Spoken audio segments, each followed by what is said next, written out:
Hello అండి, అందరికీ welcome to కొంచెం స్పెషల్ డిషెస్.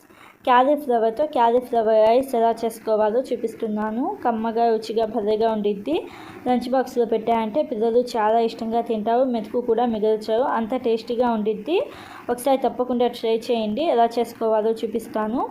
ముందుగా స్టవ్ ఆన్ చేసుకొని కడాయి పెట్టుకొని 2 టేబుల్ స్పూన్ల దాకా ఆయిల్ వేసుకొని అల్లం వెల్లుల్లి పేస్ట్ 1/2 టీ స్పూన్ వేసుకొని 2 మీడియం సైజు ఉల్లిపాయలను సన్నగా కట్ చేసుకొని వేసుకోండి.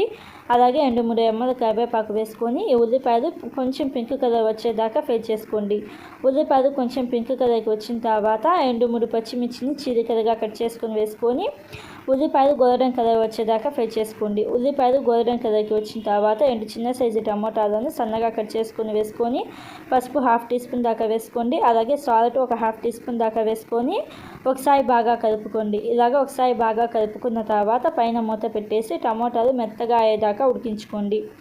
ఇలాగ టమాటాలు మెత్తగా ఉడికించుకున్న తర్వాత గరం మసాలా ఒక 1/2 టీ స్పూన్ దాకా వేసుకోండి. అలాగే ధనియాల పొడి ఒక 1/2 టీ స్పూన్ దాకా వేసుకొని రెడ్ చిల్లీ 1 టీ స్పూన్ వేసుకోండి. అలాగే సాంబార్ పౌడర్ ఒక 2 టీ స్పూన్లు వేసుకోండి.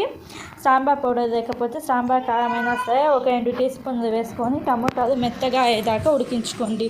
టమాటాలు మెత్తగా ఉడికించుకున్న తర్వాత సన్నగా కట్ చేసిన క్యాలీఫ్లవర్ ముక్కలు వేసుకోండి. క్యాలీఫ్లవర్ని బాగా సన్నగా కట్ చేసుకుని వేసుకోండి. క్యాలీఫ్లవర్ వేసిన తర్వాత సాల్ట్ ఒక 1/2 టీ స్పూన్ దాకా వేసుకొని ఒకసారి బాగా కలుపుకోండి.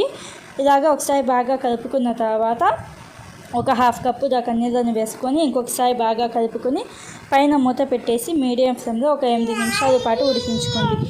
మధ్య మధ్యలో మూత తీసేసి ఒకసారి బాగా కలుపుకొని మళ్ళీ మూత పెట్టేసి ఉడికించుకోండి.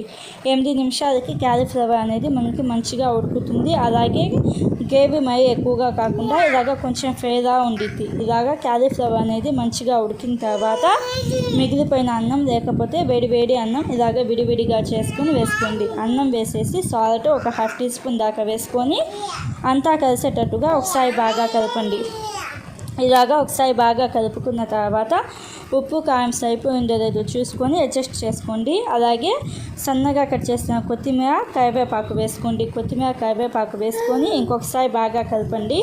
ఇలాగా ఒకసారి బాగా కలుపుకున్న తర్వాత పైన మూత పెట్టేసి లో ఫ్లేమ్లో ఒక 2 నిమిషాల పాటు ఉడికించుకోండి. ఇలాగ 2 నిమిషాల పాటు ఉడికించుకున్న తర్వాత మంట ఆఫ్ చేసేసి సర్వ్ చేసుకోవాలి. టేస్ట్ మాత్రం చాలా అంటే చాలా బాగుండిద్ది. లంచ్ బాక్స్లో పెట్టారంటే పిల్లలు చాలా ఇష్టంగా తింటారు. ఈ రెసిపీ కనుక నచ్చినట్టయితే అస్సలు మిస్ కాకుండా ఒకసారి తప్పకుండా ట్రై చేసి మీకు ఎలా వచ్చిందో నాకు కామెంట్ బాక్స్లో చెప్పండి. Thank you friends, bye.